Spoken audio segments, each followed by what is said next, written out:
week we're looking at episode 15, and the photo that we're going to be working on is called Standing on Top of Turtle Mountain. And the reason for the name of the photo is because this is Turtle Mountain, and this is us standing on top of it. So the story behind this photo, this is actually my hometown of the Crowsnest Pass, tucked down here in the valley.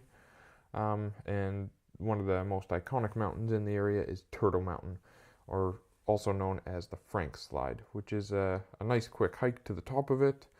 And the reason that they call it the Frank Slide is because half the mountain actually ended up falling away in the 1900s in a big rock slide. And it's a pretty iconic image. And the highway through the area goes right through the rock slide, so it's definitely something cool to check out if you're ever in that area. But this trip was a little bit different. I ended up going up here with two of my friends, Riley and Ryan, and we took mountain bikes with us, which is quite uncommon for a hike up Turtle Mountain because it's quite rocky and steep. But we wanted to try out a new DJI drone that I had just bought, and we always thought that filming a bike ride down Turtle Mountain would be a pretty awesome idea with a drone, and so that's what we ended up doing on this day. And it was super, super windy. And I'm standing just down here, just kind of behind these guys, flying the drone around. They're getting ready to ride down, and then we actually recorded a video, which I'll have a link in the description below. And we filmed the whole descent down the mountain. It was quite cool, and ended up with kind of a cool video. So check that out. Again, the link will be down in the bottom. But back to what we're here for. The editing of the photo, and the idea here, the focus of the episode will be on how to edit these DJI photos. So it was taken with the DJI Phantom 4 quadcopter, and they do take pretty good images, but they're not perfect. So not quite like you would get out of a mirrorless or a DSLR or something like that. And so they're a little bit tricky to edit, and that's what I want to focus on. So let's head over into the develop module and get started. And quickly, this is kind of the finished photo, as happy as I could get with the photo. And let's go ahead and restart it, and we'll be aiming for something like that again. So this is it when it's reset, and you can see there's not a ton of contrast. It crops, or the photos are taken at this really square kind of aspect ratio. And so the first thing that I usually do is just start out with a crop. I like to go nice and wide and narrow. So something like that is what I usually like to crop at. I do like the look of the clouds in this. That rock face is pretty cool, but I think something like that gives us enough so that we're not cutting anything off. And the trick with these ones, they do shoot a raw photo, and I think you end up with 12 megapixels or something like that. So it's not a bad file size, and it is raw, but you just don't have as much to work with in terms of dynamic range and contrast and vibrance and stuff like that. So what I usually do is I try to get the temperature and the tint and everything right. And then working through here, you'll just notice there's not as much range out of the sliders and that sort of thing. Definitely doable, but the best thing that you can do is try to get the photo right with the camera first. So if you can get there with nice light at sunset or sunrise, something like that, make sure that you're not pointing right into the sun, because they get really bad lens flare, and that's almost impossible to correct. And yeah, so just try to really focus on getting a good image in the camera, and then your life will be a lot easier once you get into post-production. So, I'm going to start with this temperature. I'm going to warm it up a little bit, and then we'll leave the tint as it is. So something like that. That just gives us a little bit more color to play with. On a lot of photos, I actually like to bring down the contrast and then bring it back with the whites and the blacks. But in this, lots of these quadcopter images or DJI images, I find that you actually have to add some contrast right off the bat. And you'll see, that's all the range that we have to play with. So it's not that much, but we'll crank those highlights down. Might lift up those shadows so we can get a little bit more out of the back. And then the whites, brighten everything up a bit and bring this edge of the histogram closer to being cut off, and then do the same with the black, stretch that one out. And you can see already, if I hit Y, you can see already how far we've come. So just adding some contrast and that sort of thing. It's not perfect yet, but we'll keep working on it. A bit of clarity is definitely going to help in these, and then some vibrance as well. And you can see that there's not a ton to play with, and the color isn't always perfect out of the camera, but this one is pretty good. So maybe something like that. I'm just going to bring this contrast down and just kind of fine tune a couple of these, a couple of the adjustments.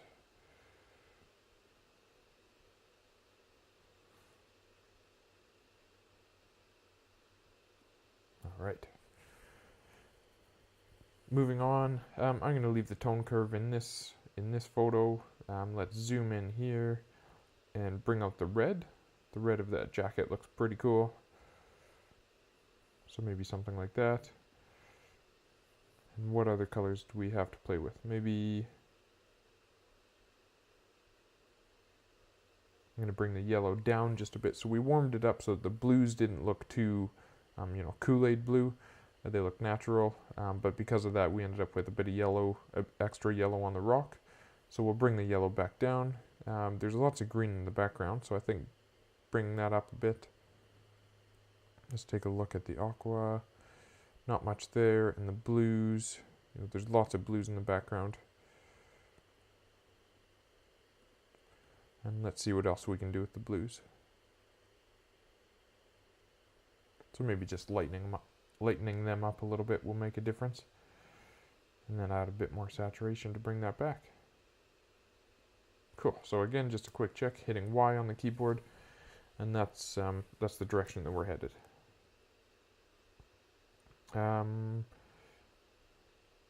Always a little bit disappointed by the sharpness of these photos, but they're not that bad, especially for a camera that you're flying around with. They're pretty cool. But we'll see.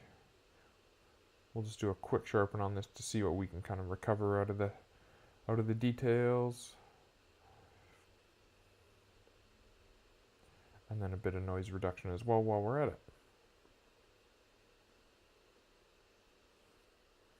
Cool. And that already looks pretty good.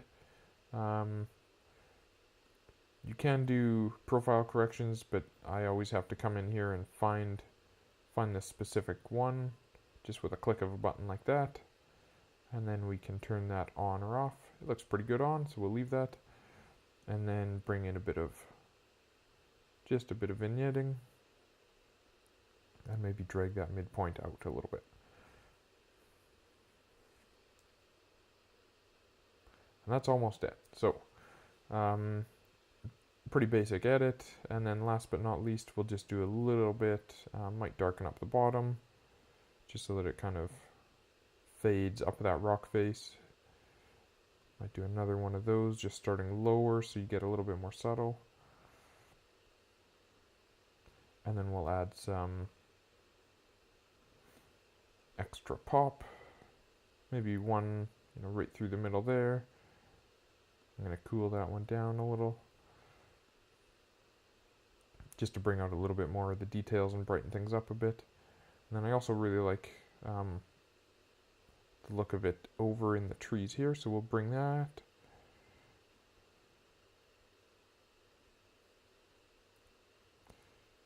Might just warm that one up a little.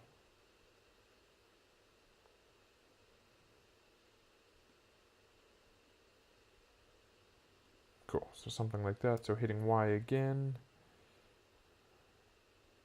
I think we're looking quite good, actually. I do find that contrast a little bit much, so I'm going to try just sliding everything back a bit. And then maybe dropping the blacks back down. Cool, I think that's a little bit cleaner.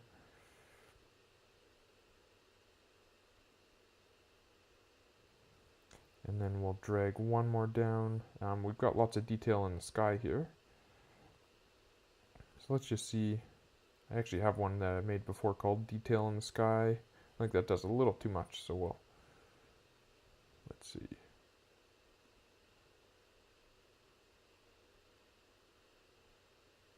So that's off, and then all of our filters back on. I think Detail in the Sky is a bit too much. So let's just go with extra pop, see how that does.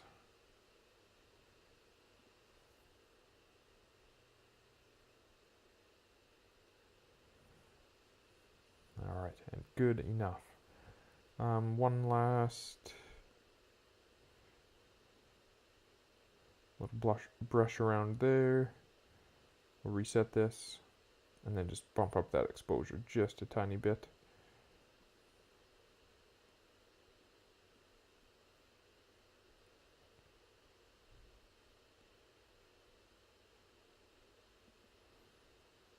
And done. So let's take another quick look. Here's the final image. And again, the focus of today was just looking at a photo taken out of a DJI quadcopter, the Phantom 4, and seeing what we could do with it, seeing if it's any different than what we would normally do. And I usually find that it is.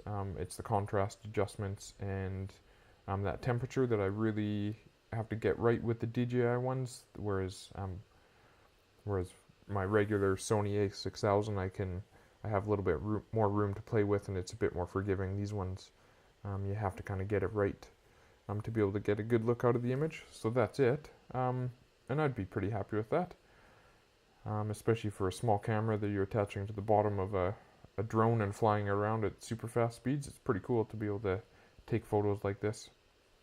Definitely perspective that you wouldn't get any other way. So that's it. So that's episode number 15 of The Fix. Thanks for joining me, and we'll see you on the next one.